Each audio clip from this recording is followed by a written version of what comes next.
Soulé de Paris en direct déplore une nouvelle choc. Tidjane Thiam va être rapatrié et condamné à 5 ans de prison.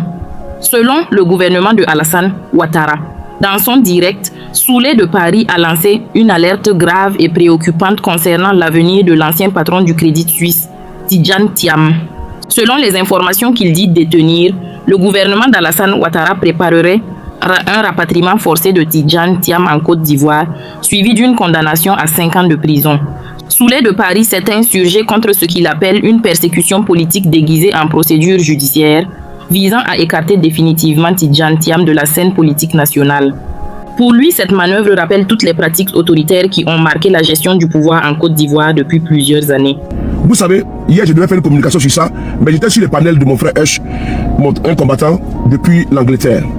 Tidjane Thiam sera condamné à 5 ans de prison. On va d'abord mettre la fiche là ici, sans faire la promotion, bien évidemment, du journal, parce qu'il n'y a plus le soin de couper ça.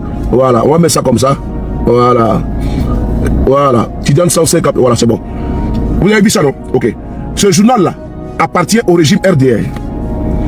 Ce journal-là appartient à Télé Birama, toutes les bandes là. C'est le journal qui est là.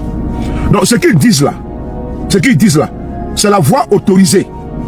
C'est le bras séculier. Les bras séculiers, j'ai dit au pluriel parce que c'est les journaux du régime RDR. C'est leur caisse à résonance.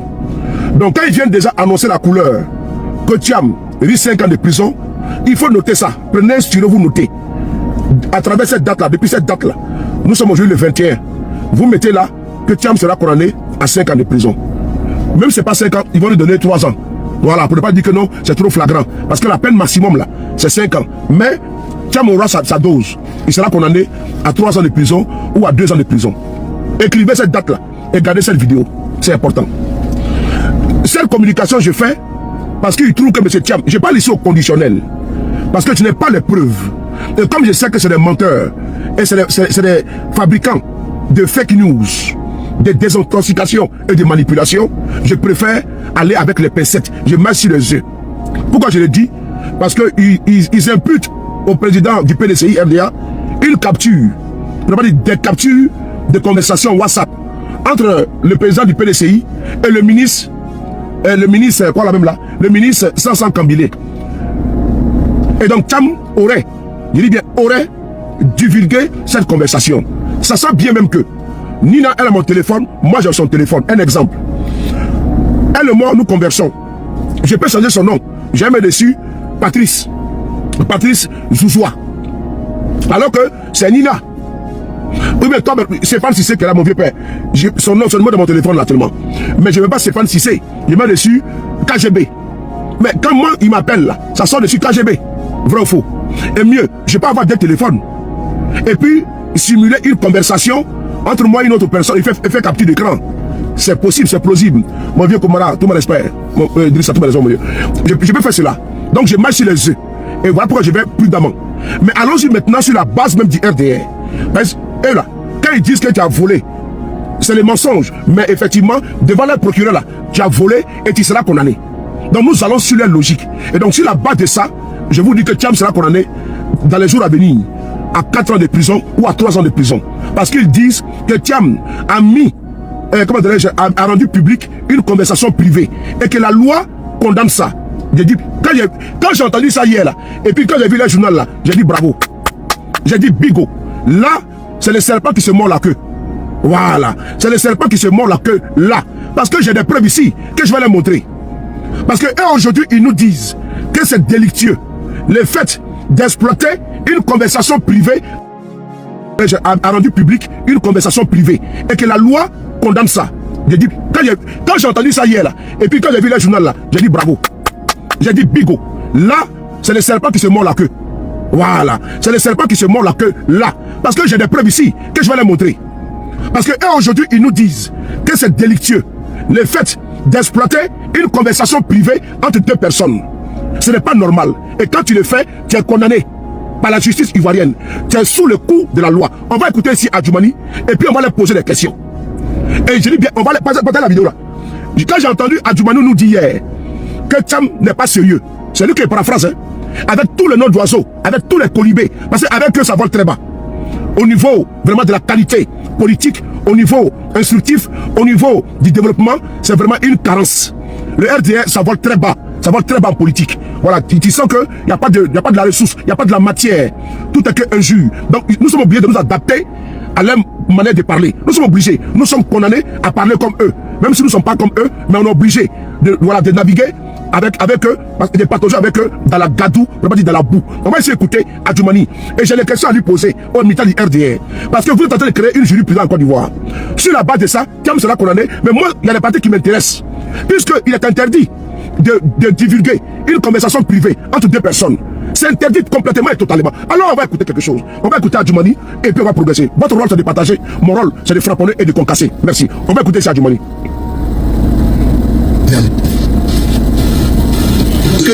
Attendez. Bluetooth mode. Voilà, 2 secondes, je connecte mon Bluetooth là. Partagez les gars, partagez. Ne me regardez pas. Voilà. Ne partagez pas sur vos pages. Vous qui êtes en Côte d'Ivoire. Vous qui êtes en Côte d'Ivoire, ne partagez pas sur vos pages Facebook. Arnaud Traoré, comment tu vas? Arturo, ne partagez pas sur vos pages Facebook. Partagez dans les inbox, dans les WhatsApp. Je dis bien ceux qui sont en Côte d'Ivoire. Ne partagez pas mes vidéos sur vos pages respectives. Vous partagez la vidéo dans vos inbox, dans les messengers. Voilà. Pour pas qu'ils vont vous arrêter. Parce que ce qu'il dit là, c'est moi qui suis responsable. Et donc, comme il veut vous intimider, il va dire non, si quelqu'un donne une fausse information, tu partages sur le coup de la loi. On connaît les micmacs. Donc, ce que vous faites, vous partagez dans les messengers, pas sur vos pages. Parce que moi, c'est moi que ça engage. C'est le fait de pouvoir, pas que vous partagez là. Voilà pourquoi il vous traque, il vous menace. Donc, ne partagez pas sur vos pages. Parce que ce qu'il veut dire, c'est grave, c'est dur, ça me concerne moi. C'est moi qui porte l'entière responsabilité pénale ou bien, je sais pas, moi, je m'en fous du reste là. Tout qu'on fait, partagez seulement dans les inbox, pas sur vos pages. On va écouter ici, pour ceux qui sont en Côte d'Ivoire. Et ce que Thiam a fait, c'est ce qu'on appelle la divulgation de correspondance. Écoutez bien. Qui est une grave infraction pour ceux qui sont là, une infraction pénale qui est prévue et qui est également punie par la loi. Moi, j'ai l'impression que mon frère Thiam, que certainement j'aime bien, n'a vraiment pas le comportement d'un homme d'État. Souvenez-vous, il avait déjà étalé sur la place publique des prétendues confidences que lui aurait faites le président de la République. Mais vous allez à un rendez-vous avec un président de la République, vous parlez et vous sortez de ce rendez-vous, vous venez exposer ce que vous avez dit. Est-ce que vous avez vu le président réagir? C'est ça le propre d'un grand homme d'État. Aujourd'hui, on n'est donc pas surpris qu'il le fasse avec le ministre de la Justice. Déjà même le comble, c'est que quand il était à Crédit Suisse, il mettait sur écoute ses propres collaborateurs. Et comme on dit, qui s'assemble se ressemble. Moi-même, j'ai été victime de cela, son porte-parole. Alors que j'étais en communication avec lui au téléphone, il m'a enregistré et il a publié cela. Donc, c'est l'heure comme ça. Vous ne pouvez pas les changer. C'est l'heure comme ça. Hein?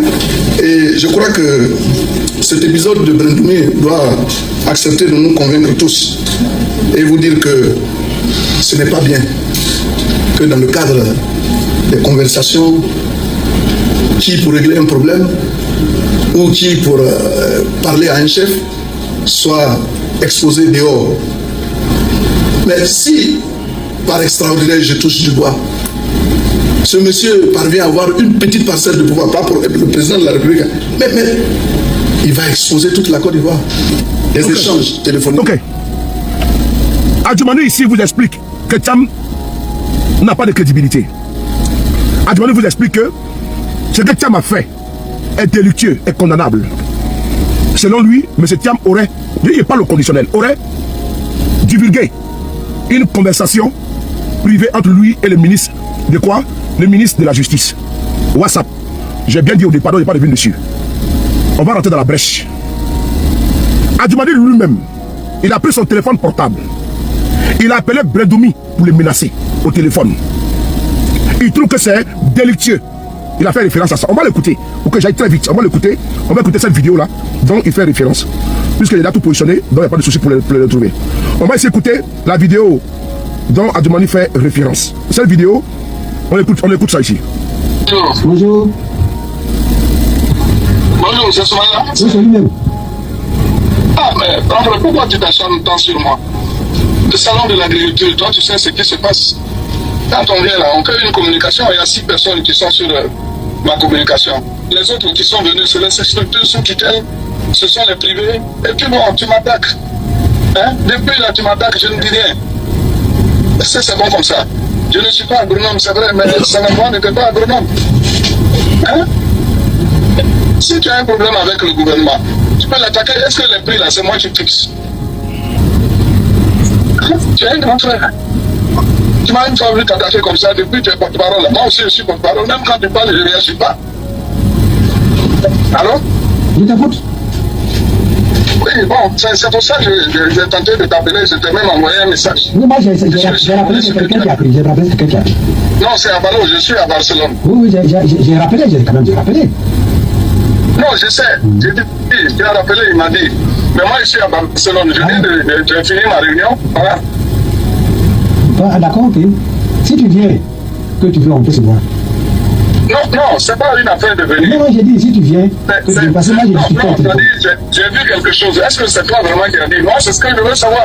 C'est le salon de l'agriculture. Tu sais comment ça se passe? Je ne sais pas. Il peut même avoir plus de 1000 personnes. Moi, je ne sais pas. Le ministère qui les envoie. Moi, je ne sais pas. Je n'ai pas laissé cette expérience-là. C'est pas bien. Moi, tu peux pas dire que ce que j'ai dit, c'est pas bien. Je ne vais pas laisser tomber parce que je ne sais pas véritablement ce que tu me veux. Chaque fois, c'est vrai que tu es porte-parole d'un parti, mais tu t'acharnes sur l'agriculture. Tu m'attaques. J'ai dit. C'est pas moi qui fixe le prix. J'ai dit. C'est pas moi qui fixe Si le prix. tu es à Barcelone, quand tu es à Barcelone, tu viens, on va se voir. Non, mais je te le dis parce que demain, moi aussi, je vais réagir. Après, on va dire non, on est en palabre. Je ne peux pas accepter que tu me détruises. J'ai dit. Tu dis que tu es à Barcelone, non? Tu dis que tu es à Barcelone, non? Ok. Quand tu viens, on va se voir, Maintenant, il faut rectifier déjà ce que tu as dit, c'est pas vrai. Je vais rectifier quoi? Avant que moi aussi mes services, ce que tu as dit là. Mais tes services n'ont pas dit, ça va parler de la communication. Ok. D'accord. Merci. Merci. Tu vas me connaître cette fréquence. Ah bon? Qu'est-ce que tu dis? C'est trop. Toi, tu ne pas compris. Est-ce que moi je t'ai dit que tu vas me connaître? Ça c'est une menace que je n'accepte pas. Oui, même si c'est une menace, mais toi tu veux me détruire. Mais pourquoi tu es mauvais comme ça? Mais il ne faut pas m'insulter. Faut pas m'insulter. C'est Dieu qui va régler ton compte. Oui, mais il ne faut pas m'insulter. C'est Dieu qui va régler ton compte. Dieu, faut pas m'insulter. Tu vas me connaître. Faut pas si tu vas me connaître. Tu vas me connaître. Comme je vais te connaître. Tu vas me connaître maintenant. Non, mais il faut. Non, c'est une menace et je n'accepte pas la menace. Voilà. La décision. Non, c'est bon, mon frère. Voici la conversation entre Adjoumani et Bendoumou Soumaïla qu'il menace en direct. Aujourd'hui, là, est-ce que les faits ne donnent pas raison à Bendoumou Soumaïla? Parce qu'il était obligé de fuir la Côte d'Ivoire. Sa vie était en danger. Mise en danger à cause des positions qu'il prend. Adjoumani dit que ce n'est pas normal, c'est un délit. Et donc, il est susceptible de poursuite. Ils ont dit également, concernant Tidjane Thiam, qu'il encourt la peine de 5 ans de prison. Anyway, allons justice ça. Puisque Adjoumani nous dit que c'est interdit de publier, de rendre public une conversation privée entre deux personnes, alors ma question est la suivante. Qu'est-ce qui se passe actuellement entre sur la base de ce qu'eux ont dit, on va dessus. Je prends le cas de M. Guillaume Kibafori Soro. Je dis bien, je vais être très clair avec vous. Le cas de M. Guillaume Soro en 2019. Une conversation téléphonique entre M. Guillaume Soro et M. Olivier Bazin, barbouze du régime, a été véhiculée, ventilée, distillée sur les réseaux sociaux ici. Vous êtes témoins. Le régime de M. Ouattara s'est appuyé sur ça. Et le régime a fait condamner Guillaume Soro à perpétuité. Je reprends. M. Guillaume Kibafori Soro a eu des échanges téléphoniques avec un mercenaire qui avait été envoyé par le régime RDR pour l'espionner. Soit Salé Fatim le diamant la plus belle. Alors, sur la base de ça, on a vu le procureur Adou Richard transpirer avec un masque, lançant tout azimut des malades internationaux contre M. Guillaume Soro. La conversation entre M. Guillaume Soro et M. Bazin, elle a eu lieu en public ou en privé? La conversation supposée, des coups d'état supposés de M. Guillaume Soro, là, elle a eu lieu en public ou bien en privé? Est-ce qu'on peut nous répondre à ces questions-là? Je pense qu'ils ont eu un échange. Où ça? En privé. Et d'ailleurs, l'échange qui a été pondu par le régime en place pour s'appuyer dessus et les condamner à perpétuité, l'échange a été bidoué. Parce que M. Guillaume Soro ne remet pas en cause des échanges avec M. Olivier Bazin. On va écouter ici ensemble. J'ai fait jouer ça. Parce que le RDA a trop utilisé ça pour pouvoir attaquer M. Guillaume Soro, mieux le condamner à perpétuité. On va ici faire jouer ça en quelques secondes. C'est important. Puisque Adjouman nous dit que c'est pas normal, que c'est un délit. Moi je vais savoir maintenant sur quelle base on peut prendre une conversation entre M. Guillaume... à notre invitation. Écoutez là. Adou Richard est là. Cher monsieur Béni. À notre invitation. Là. Le lundi 23 décembre dernier, oui, j'indiquais dans un communiqué, oui, que les services de renseignement avaient été informés, oui, de ce que M. Soro Djibafori Diom, oui, et certains de ses soutiens projetaient d'attenter à l'autorité de l'État et à l'intégrité du territoire national. Merci. Les services de renseignement supposés ont informé lui le procureur que M. Guillaume Soro voulait faire un coup d'État. Et sur la base de ça, il va nous faire jouer un audio qui dure 7 minutes. Alors qu'il y a eu plusieurs conversations entre M. Guillaume Soro et ce monsieur. Ici, je vais vous faire des révélations sur ce côté-là. On va avancer, parce qu'il faut qu'on avance. L'audio. Et de nos Ghana internationaux. Et les avocats, ils...